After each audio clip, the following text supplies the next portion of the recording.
বিষয়টা নিয়ে এসেছেন, স্ক্রিপ্টের বিষয়। রোমান হরফে কেন লেখা যায় মানে আমাদের ককবরক ভাষা। দেখুন, এই বিষয়ে এর আগের বিধানসভায় অনেক বিস্তারিত আলোচনা হয়েছে বিষয়। তখন অপোজিশন লিডার নিমেশ বাবু ছিলেন। পরবর্তী সময়ে অনেক কথা হয়েছে।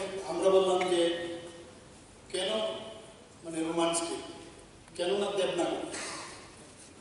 তারপরে সেখানে উনি তখন বলেছিলেন আমি যদি তামিল ভাষায়ও স্ক্রিপ্ট হয় তাতেও আমরা রাখি। আমি তখন বললাম ওই এই কথাগুলো কিন্তু হয়েছে, যাই হোক এই কথাবার্তা হয়েছে, কিন্তু আলটিমেটলি কোনো ডিসিশনে আসা যায়। পরবর্তী সময়ে এই ধরনের আন্দোলন তখনও হয়েছিল। হওয়ার পরে একদম পিক আউট, তখন আমার সাথে ওনাদের যে লিডারশিপ, ওনাদের সাথে আমার কথা হওয়ার পরে বলা হলো কী করা যাবে। কারণ এই ডিসিশনটা স্ক্রিপ্টের বিষয়, এটা অনেক আলোচনা পর্যালোচনা দরকার। কারণ অলরেডি আমাদের ত্রিস্তরীয়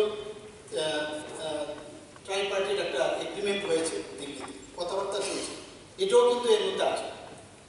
তো যতক্ষণ ধরে সেখানে এই বিষয়টা, কারণ 8 শিডিউলেরও বিষয় আপনি বলেছেন এটা, তো এইগুলো যখন আসবে ন্যাচারালি এখানে একটা এই বিষয়ে স্ক্রিপ্ট, এটা রোমান স্ক্রিপ্ট রাখবে কি রাখবে। তো এখান থেকেও আমি যখন কথা বললাম সেখানে বলা হলো যে ইন্ডিজিনাস কোনো স্ক্রিপ্ট যদি হয় তাতে কোনো আপত্তি, যদি ইন্ডিজিনাস স্ক্রিপ্ট হয় রোমান স্ক্রিপ্ট, ইন্ডিজিনাস স্ক্রিপ্ট হোক। এখানে চাকমা যারা আছে, ভাষাভাষী যারা আছেন, ওনারা কিন্তু নিজস্ব স্ক্রিপ্ট বানিয়েছে। তো এইভাবে চলছে কথাবার্তা। আমি এগেনস্টে বলছি না, কথা হচ্ছে প্রস অ্যান্ড কন দেখে আমি এতটুকু বলতে পারি যে এটা একটা নিশ্চয়ই আমরা একটা জায়গায় আমরা আসবো এবং নিশ্চয়ই তার সমাধান হবে। কারণ আমরা এই সরকার সমাধানের সরকার, প্রতিটা মানুষকে আমরা তার যে চিন্তা ভাবনা, তার যে কৃষ্টি সংস্কৃতি, তার ভাষা আমরা নিশ্চয়ই সম্মান করি। কিন্তু প্রশ্নটা দাঁড়াইছে এখানে যে কেন ওই যেটা আপনি বললেন যে 8 শিডিউলের মধ্যে একটা ফরেন স্ক্রিপ্টের বিষয়, যদিও ককবরক ভাষাটা এখন 8 শিডিউলে আসেনি, যদি আসে তখন এই প্রশ্নটা আসতে পারে, আমি জানি না। কিন্তু সেটা ওই পর্যায়ে যখন আলোচনা হবে, যার ডিসিশন হবে সেটাই হবে।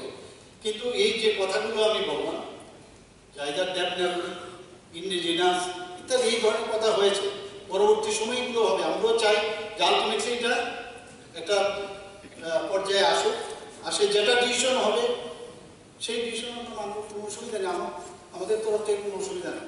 আর দ্বিতীয় আমি বলছি যে কথাটা, যে এখানে আমার কাছে যে এখন আসছে আজকের যে 2025-এর যে সিবিএসসির এক্সাম, সেখানে দেখা গেছে যে ককবরক ভাষাভাষী যারা আজকের পরীক্ষায় যারা এনরোল স্টুডেন্ট ছিল 12th ক্লাসে 1412, পরীক্ষা দিয়েছে 1339, 73 মানে অ্যাবসেন্ট। অন্য কারণে অ্যাবসেন্ট থাকতে পারে, বুঝে না সেরকম। কিন্তু আমি পত্রিকায় যখন দেখছিলাম যে স্ক্রিপ্ট নিয়ে আবার অনেকে অনেক মন্তব্য করছে, একটা জায়গার মধ্যে লেখা ছিল যে যদি ইনভিজিলেটর যদি ঠিকভাবে বুঝাতে পারে, যে এটা বাংলা যদি থাকে, ইনভিজিলেটর যদি বুঝাতে পারে তাহলে ওনাদের কোনো সমস্যা নেই। তো আমি এই বিষয়টাও কথা বলেছি, আমি এখানে হাউসেও বলতে চাই যে যদি ভাব সম্প্রসারণের কথা বলেছেন, সারাংশের কথা বলেছেন, এগুলো আমি জানি না, কিন্তু স্টুডেন্টদের নিয়ে আমরা কোনো অবস্থায় কোনো মানে তাদের ফিউচার যেন বেটার থাকে সেটা কিন্তু আবার আশ্বস্ত করছি। কোনো এই জায়গার মধ্যে আমরা কম্প্রোমাইজ করবো না। এখানে একজনই হোক, দুজনে হোক, আরও কি টেকনোলজি করা যায় যাতে বুঝতে পারে, সেই কাজটা ওকে আমরা করবো, সেই জিনিসটা আমি আশ্বস্ত করতে চাই। কিন্তু স্ক্রিপ্টের ব্যাপারে আজকে এখানে আমি কোনো রকম ডিসিশন, কারণ ওই পর্যায়ে যখন আমরা বসবো নিশ্চয়ই এই বিষয়ে আমরা